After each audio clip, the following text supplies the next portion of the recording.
ህልም ተከታዮች አትሁኑ። ህልም ተከታዮች መሬት ሲቆፍር ባዷማ ሲያደር ልሞት ነው መቃብሬ። ይሄ ይኸውላችሁ ቤት ሲቃጠል ሲያዩ ምን ሊያደርግ ነው? ልሞት ነው ይላል። ቀይ ቀይ አበባ ሲያይ ላገባ ነው ይላል። እሳት በህልማችሁ ካያችሁ እሳታችሁ በስቶ አድሯል ማለት። ቅዱስ ጳውሎስ ለፊልጵስዩስ ሰዎች በላከላቸው መልእክቱ ወንድሞቻችን ሆይ ማንም ሰው ከናንተ መካከል ሌላው ሰው ከሱ እንዲበልጥ ይሄንን ይወቅ። ማንም ሰው እገሌ ይበልጠኛል እያለ ይኑር ብሎ ተናግሯል። ትዕቢተኞች ሰዎች ደግሞ ራሳቸውን ከቅዱሳንም ጋር አስተካክለው ይታበያሉ። ስለ ራሳችሁ ለምታትናገሩም ብለው ይሄንን ክርክር ገጠሟቸው። ይሄንን ለቅዱስ ጳውሎስ ላኩበት። ከዛ ቅዱስ ጳውሎስ ምን አለ መሰላችሁ? አሃዊነ ንሕዝኑ ይላል። ተመልከቱ። ካይበ ይእዜ ንንግርክሙ ወንወድስ ርእሰነ ይላል። ቁጥር 1 ላይ ሲጀምር ወንድሞቻችን እኛ ራሳችንን እያመሰገን እኛ ሊቆች ነን፣ እኛ የተማርን ነን እያልን ስለ ራሳችን እንድንነግራችሁ ትፈልጋላችሁን? ወቦኑ ዘንፈቅድ ከመልእክቱ ካልአን እንደ ሌሎቹ እንደ ፈሪሳውያን እኛ የክርስቶስ ደቀ መዛሙርት ራሳችንን እያመሰገን እንሰብካለን ይላል። አሁን ዛሬ በየቦታው ራሳቸውን እያመሰገኑ የሚሰብኩ ሰዎች ሞልተዋል። ተው ይሄ ነገር ስህተት ነው ብለን ለሕዝቡ ስናገር ቀንታችሁ ነው ይባላል። በጣም ነው የሚደንቀው። ክርስቶስ ነው በዚህ መድረክ የሚመሰገንበት። የጉባኤው አምላክ ኢየሱስ ክርስቶስ ነው የሞተለት። እሱን የመሰሉ ሰማዕታት ደግሞ ከእሱ ጋር ይመሰግናሉ በእሱ መንግሥት፣ እሱ ባከበራቸው መጠን እሱን ጉንድ እነሱን አይጹቅ አድርገን። ሰው ሁልጊዜ ስለ ራሱ የእግዚአብሔርን መንግሥት ለመስበክ እንኳን ሕጹራነ መዋዕል የሆን ሰዎች ለራሳችን አውግተን ምኑን ወንጌሉ ይሰበከዋል? ስለዚህ ቅዱስ ጳውሎስ ስለ ራሳችን እንደ ፈሪሳውያን እንድንጽፍላችሁ ትፈልጋላችሁን ይላል ቅዱስ ጳውሎስ። ራሳችንንስ እናመስግንን? እያመሰግን ራሳችን እንናገር እንጻፍ ይላል። ተመልከቱ።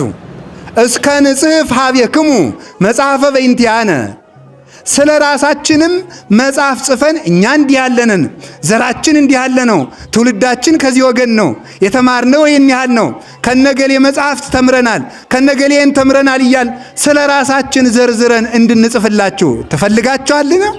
ተመልከቱ። ከዚያ በኋላስ ምን አለ ደግሞ? ወከመ ትጻፉ አንትሙ በእንቲአነ ወይም ደግሞ እናንተ ስለኛ እንድትናገሩ ይገባልን? እናንተ ስለኛ መጽሐፍ ትጽፋላችሁን ካለ በኋላ መጨረሻ ላይ ምን አለ? ወለነሰ መጽሐፍን አንትሙ የኛ መጽሐፍ እናንተ ናችሁ አለ። እስኪ በሉ የኛ መጽሐፍ በሉ። እነማን ናችሁ አለ? እናንተ ናችሁ። እኛ ስለ ራሳችን መጽሐፍ አንጽፍም። እኔ የዚህ ቦታ ድጓ የተማርኩት፣ እዚህ ቦታ አቋቋም የተማርኩት፣ እዚህ ቦታ ቅኔ የተማርኩት፣ እዚህ ቦታ ቅዳሴ የተማርኩት፣ እዚህ ቦታ መጽሐፍ የተማርኩት፣ ስጸልይ የማድረው፣ ስጾም የማድረው፣ ስሰግድ የማድረው፣ ጾሜ የኔ ያህል የሆንኩኝ ባይታዊው መናኙ ጀግናው እኔ ነኝ ብለን አንናገርም። የኛ መጽሐፍ እናንተ ናችሁ አለ። ስለኛ እናንተ ትመሰክራላችሁ። እናንተሳ የእኛን ስም እያነሳችሁ በየአደባባዩ ተናገሩ ወይም ስለኛ ጻፉልን ማለት አይደለም። እንግዲህ ምንድን ነው አለ? ሕይወታችሁ የኛ መጽሐፍ ነው አለ። ለኛ የምትነበቡ መጻሕፍት እናንተ ናችሁ። ወጽሕፍት ውስተ ልብነ እናንተ በልባችን ታትማችኋል። የኛ የሕይወታችን ምስክር እናንተ ናችሁ። መጽሐፍማ ይቀደዳል። መጽሐፍማ በውሃ ይበሰብሳል፣ ይደመሰሳል፣ ከሳት ቢጥሉት ይቃጠላል።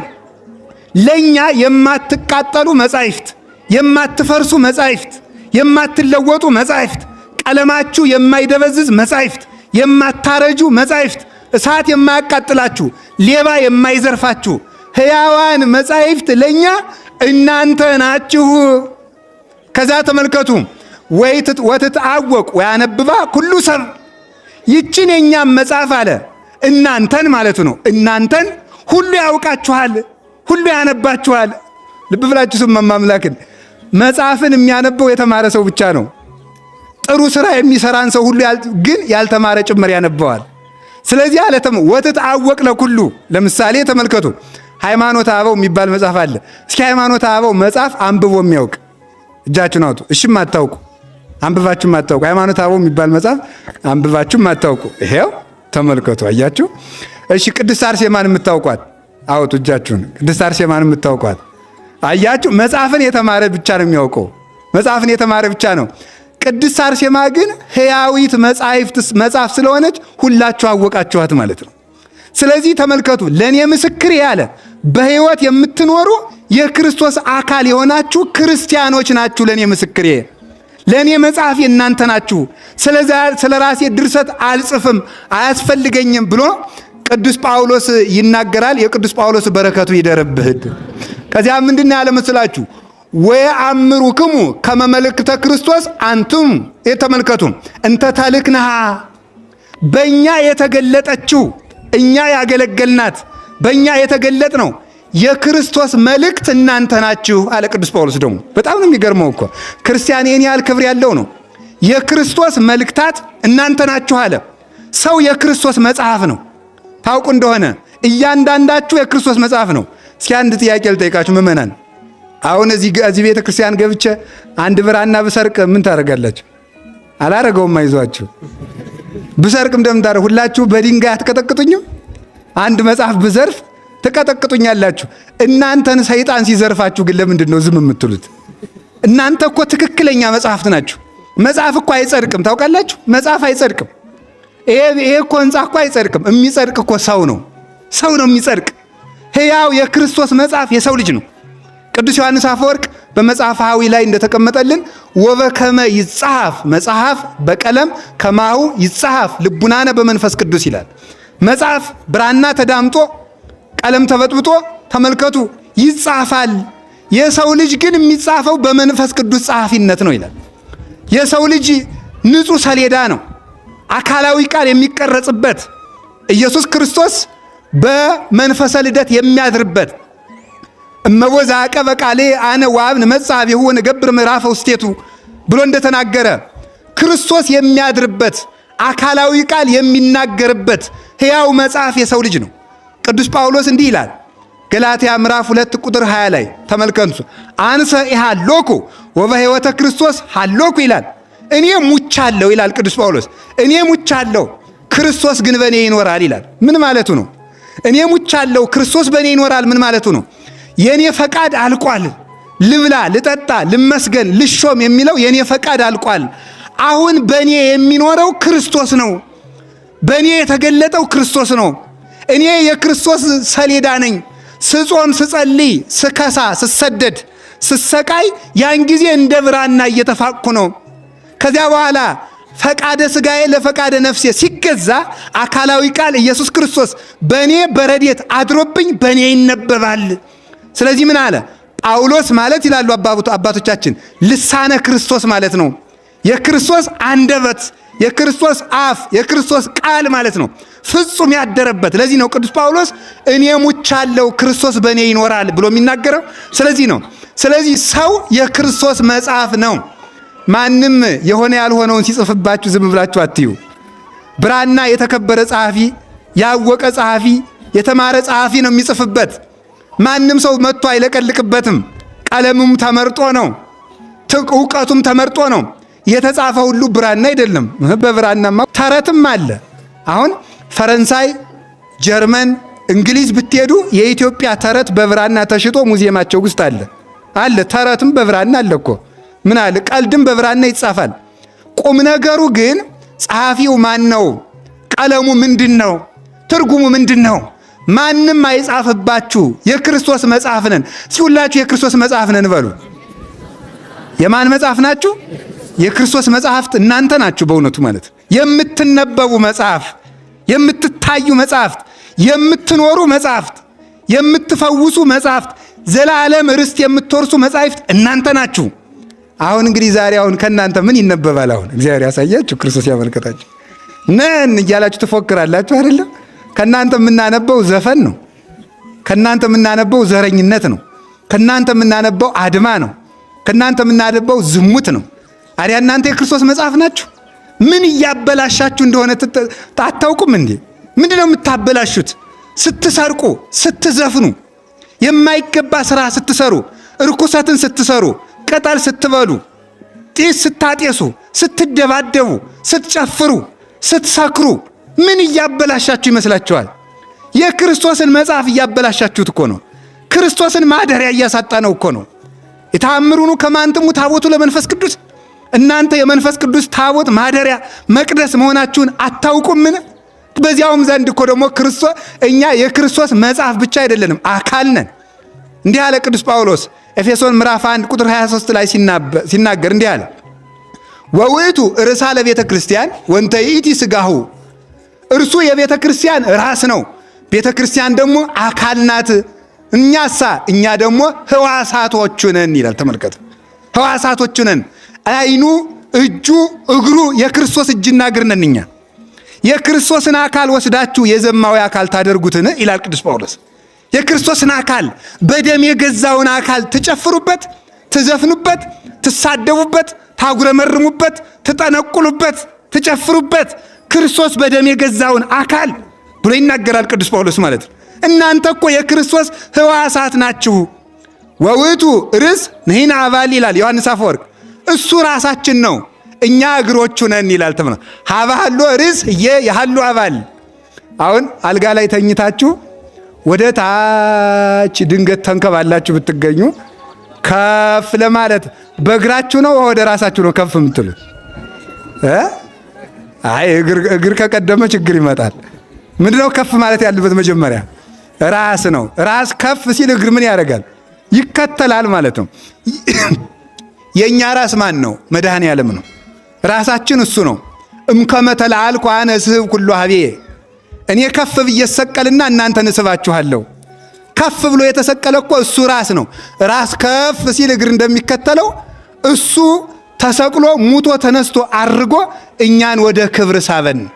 እኛ የእሱ ሕዋሳት ነን። እሱን እየተከተልን የምንኖር ነን። እግዚአብሔር ሕዋሳታችንን እንድንቀድስ አምላከ ቅዱሳን ይርዳን። ስለዚህ የኛ አለ ተመልከቱ፣ አንትሙ ወያአምሩክሙ ከመ መልእክተ ክርስቶስ አንትሙ፣ እናንተ የክርስቶስ መልእክተኞች ብቻ አይደለም መልእክቶች ናችሁ። ሰው እናንተን አይቶ ክርስቶስን ያውቀዋል አለ። አይ ክርስትና እኮ እንዴት ያለ አደራ መሰላችሁ! ሰው እናንተን አይቶ ክርስቶስን ያውቀዋል። በሞት ያፈርሰው። እስኪ አንድ ጥያቄ ለህሊናችሁ ጠይቁት። አሁን እናንተን አይቶ ሰው ክርስቶስን ያውቀዋል? እኔን አይቶ? እኛ ስንበላውን ሰው ክርስቶስን የሚያየው ዲያብሎስን ነው። እኛ ስንሳደባውን በእኛ የሚታየው ማን ነው? ዲያብሎስ እኮ ነው የሚታየው። ከየትኛው ክርስቶስ በየት ይታይ? በትዳሩ ይታይ? በምንኩስናው ይታይ?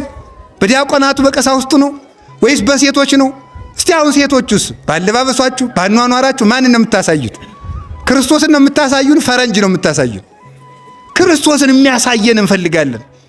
እሱ የሚታይበት እሱ የሚገለጥበት ትዳሩ ተከብሮ ክርስቶስን የሚያሳየን፣ ምንኩስናውን ጠብቆ ክርስቶስን የሚያሳየን፣ ትሕትና ያለው ዲያቆን ሆኖ ክርስቶስን የሚያሳየን፣ ድንግልናውን ጠብቆ ክርስቶስን የሚያሳየን ምእመን በሰላም ኑሮ ሁከት አልባ ኑሮ ሕይወቱን በሙሉ ጠብቆ ኑሮ ክርስቶስን የሚያሳየን ክርስቲያን እንፈልጋለን። ሁላችንም ለክርስቶስ ምልክት እንድንሆን አምላከ ቅዱሳን ይርዳን። ሰው ባነጋገሩ ክርስቶስን ያሳያል። የእግዚአብሔር ቤተሰቦች እዚህ ተሰብስባችሁ ብላችሁ ስለሄዳችሁ የምትጸድቁ እንዳይመስላችሁ። ማምላክን እኔ ከልቤ ነው አሽሟጥጬ አልሰዳችሁም።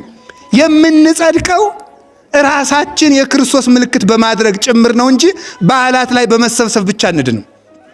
የክርስቶስ ምልክት አሁን ክርስቶስ ተመልከቱ። እግዚአብሔር በየት ይደር? በየት አድሮስ ነው አገርን ሰላም የሚያደርግ? ከማን ቤት ይደር? ሁላችን አመፀኞች ሆነናል። እግዚአብሔር ያስተካክለን መድኃኔዓለም ኢየሱስ ክርስቶስ። ስለዚህ እናንተ የክርስቶስ ምልክቶች ናችሁ ብሎ ተናገረ። አኮ ተመልከቱ በማየ ሕመት እናንተ እኮ አለ የተጻፋችሁት እኮ በጥቁር ቀለም በቀይ ቀለም አይደለም ማለት በዚህ አይደለም የተጻፋችሁት በሱ ሳይሆን ዘይንበለ በመንፈስ ቅዱስ ሕያው እናንተ የተጻፋችሁት በሕያው በእግዚአብሔር መንፈስ ነው። በ40 ቀናችሁ በ80 ቀናችሁ የእግዚአብሔር መጽሐፍ ሆናችኋል። የእግዚአብሔር የታተማችሁ መጻሕፍት ሆናችኋል ብሎ ይላል። ተበርኮ አኮ በጽሌምን እናንተ የተጻፋችሁት እኮ በድንጋይ ተጠርቦ አይደላችሁም። እናንተ የተቀረጻችሁት በልብ ነው። እንዞ አዲያ አንዱ አላዋቂ በአዲስ ኪዳን ታቦት አያስፈልግም ብሏል። እናንተ መጽሐፍ ናችሁ ብሏል። ይሄ የተናገረው ይውላችሁ ሰው የክርስቶስ ፍጹም ማደሪያ መሆኑን ለማመልከት ነው እንጂ ታቦት አያስፈልግም ለማለት አይደለም። ቃሉን በልቡናችን ስለቀረጸው ታቦት አያስፈልግም ይላል። እንዲያ ከሆነ ታዲያ ታቦት በጣም ጥሩ። ይሄ እንኳን ተተኮሰ። አሁን እኔ ልነግራችሁ ነው። እኔ ስለ ያው እግዚአብሔር ይሄ ነገር ቢቀር ጥሩ ነው፣ ግን ይቅር በሉኝ። ከብፁዕ አባታችን ፊት እንደዚህ ያለ ግዝትም ይመስል ቃል በመናገር ይፍቱኝ ብፁዕ አባታችን። ምክንያቱም ተመልከቱ፣ እንደዚህ ያለ ነገር አሁን ምን ያደረገ። በቀደም ራሱ መስቀል አደባባይ እየፈነዳ ስንት ሰው ሲያስደነግጥ አይቼዋለሁ በእውነቱ። ስለዚህ አይረባም። ይሄ እውነቱ ይሄ ሰንደቅ ዓላማው ጥሩ ነው።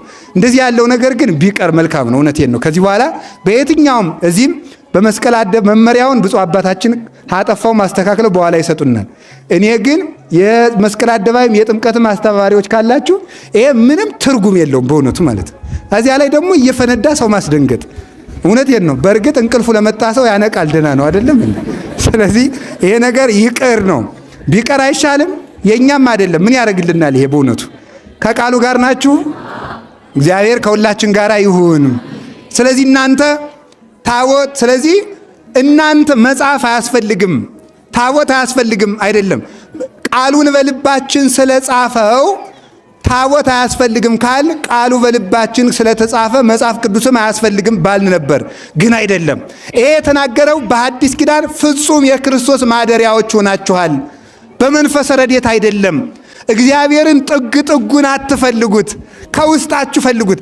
አሁን ዛሬ ከቅድስት አርሴማ ደብር ስለሆነ እዚህ ላይ አንድ ነገር ማስተላለፍ ስለፈለግኩ ነው። በዚያው ሰው ቅድስት አርሴማ ደብር ይመጣና ሱባኤ ገባና በመጀመሪያው ቀን አርሴማ እንድትገለጥለት ይፈልጋል። በሁለተኛው ቀን ኋላ ቀይ ሰው ባየ ቁጥር አርሴማ ተገልጣልኝ። ይሄ ነውር ነው በእውነቱ ማለት ነው። እንዲህ ያለ ትዕቢት በእውነቱ ምን ያደርጋል? እንዲሁ በእውነቱ ማለት በዚያውስ ላይ እውነቴን ነው የምነግራችሁ። በዚያውስ ላይ እኛ ክርስቶስ በልባችን አድሮብን እያለ በሕልም ታየን ማለት ምንድን ነው? ይሄ ክርስቶስን በዳሪ እንይ ማለት ከውስጣችን እኮ አለ። ስጋውን ስትበሉት ደሙን እስቲ ክርስቶስን አይቶት የሚያውቅ ይሄ ሰው ክዷል። ክርስቶስን አይታችሁት አታውቁም? ስጋው የማን ነው? ደሙ የማን ነው? እና ስታስቀድሱ ማንን ነው የምታዩት? ክርስቶስን አይታችሁታል እኮ። በሕልም የቀይ ሰው አየሁ እያልክ ደስ የሚልህ ለምንድን ነው? ክርስቶስን እያየሁ አይደለም እንዴ? መድኃኔዓለምን እያየሁ እኮ ነው። ስለዚህ እመቤታችን ቅዱሳን እኔ ያዛኘን ከልቤ ነው። እኔ እመቤታችን እንድትገለጥልኝ አልፈልግም። ለምን አይሆንልኝማ? እሷ ፊት መቆም እንዴት አድርጌን? እስቲ ወደ ምስራቅ ይኸው አንድ ጊዜ ወደ ምስራቅ ስታዩ እስቲ ፀሐይቱ ይዋት አይናችሁ እንዳያማችሁ። ፀሐይቱን ትክ ብዬ ማየት ካልቻልኩ፣ ምስራቂቱን ትክ ብዬ ማየት ካልቻልኩ ፀሐይ ጽድቅ ኢየሱስ ክርስቶስ የወጣባትን ድንግል ማርያም እንዴት አድርጌ ነው የማያት? ስለዚህ ተመልከቱ፣ እኛ በመንፈስ አኮ ከመይት ራይ አላ ከመይት ሀለይ። ተመልከቱ፣ ይዜሰ ክሱተ ኮነ ምስጢረ ለምና ለምንድን ያለው ለምእመናን ምስጢር ተገለጠ። ግን በአይነ ስጋ ሊታይ አይደለም፣ በአይነ ልብ ሊታይ ነው። በእምነት አይን ነው የሚታየው። ምክንያቱም ሰይጣን እየተገለጠ ስለሚያሳስተን ነው። ማርያም ነኝ ብሎ ሊገለጥልን ይችላል። ቅድስት አርሴማ ነኝ ብሎ ሊገለጥ ይችላል። እስመ ለሊሁ ሰይጣን ይትመሰል በመላከ ብርሃን። ሰይጣን ራሱ ሚካኤል ገብርኤል ነኝ ይላል ያለ እኮ መጽሐፍ ቅዱስ ጳውሎስ እኮ ነው ያለ። ሰይጣን ራሱ መልአክ ነኝ ብሎ ይገለጣል። በዚህ ትደነቃላችሁ። ክርስቶስ ነኝም ይላል። ክርስቶስ ነኝ ብሎ ይገለጣል ገና ሐሳዊ መሲህ። ስለዚህ ህልም ተከታዮች አትሁኑ። ህልም ተከታዮች እንዲያውም አባቶቻችን ይናገራሉ። ይሄ አሁን ምን ያደርጋል ሰው? ውሃ ገብቶ ሲያድር በህልሙ ከተማ ልገባ ነው ይላል። ቤት ሲቃጠል ሲያየው ምን ሊያደርግ ነው? ልሞት ነው ይላል። ቀይ ቀይ አበባ ሲያይ ላገባ ነው ይላል። ይሄ ነውር አይደለም እንዴ? እውነቴን ነው የምነግራችሁ። መሬት ሲቆፍር በአድዋማ ሲያድር ልሞት ነው መቃብሬ። ይሄ ይኸውላችሁ በስቶ ነው። እሳት በህልማችሁ ካያችሁ እሳታችሁ በስቶ አድሯል ማለት። መሬት ካያችሁ መሬት ባህሪያችሁ ሰልጥኗል ማለት። ውሃ ካያችሁ ውሃ ባህሪያችሁ ውሃ አብዝታችሁ ጠጥታችኋል። ሌላ ትርጉም የለም። መሮጥ አቅቷችሁ እዚያው እየረገጣችሁ በህልማችሁ ካዳራችሁ ነፋስ በስቷል ማለት። ሌላ ምንም የለው፣ ትርጉም የለውም። በቀር ቀይ ባለያችሁ ቁጥር እመቤታችን፣ ጥቁር ባያችሁ ቁጥር ሰይጣን ብትሉት የማይሆን ነገር ነው ማለት ነው። ስለዚህ አይሁድ ሰዎች እግዚአብሔርን በአፋ እንደ ሐሳውያን በራእይ በአፋ በህልም ወይም ደግሞ እንደ ሐሳውያን ብቻ ሳይሆን እንደ ዘመነ ነቢያት በምሳሌ በትንቢት በራእይ ሳይሆን ክርስቶስን የምናየው ምንድን ነው አለ? ተዋህዶን ይኖራል። ክርስቶስ ከኛ ጋር ነው። እግዚአብሔር ከኛ ጋር አትሁኑ አዊነ። ተመልከቱ፣ ኢንፈቅድ ትኩኑ አብዳነ በእንተ መንፈስ ቅዱስ አንደኛ ቆሮንቶስ ምዕራፍ 12 ላይ ምእመናን ወንድሞቻችን እህቶቻችን አለ ቅዱስ ጳውሎስ ስለ መንፈስ ቅዱስ ሞኞች አትሁኑ ማለት መንፈስ ቅዱስ በእናንተ አድሮ እያለ ታምር ካላደረገልኝ ብላችሁ ተለይቶኛል አትበሉ አለ።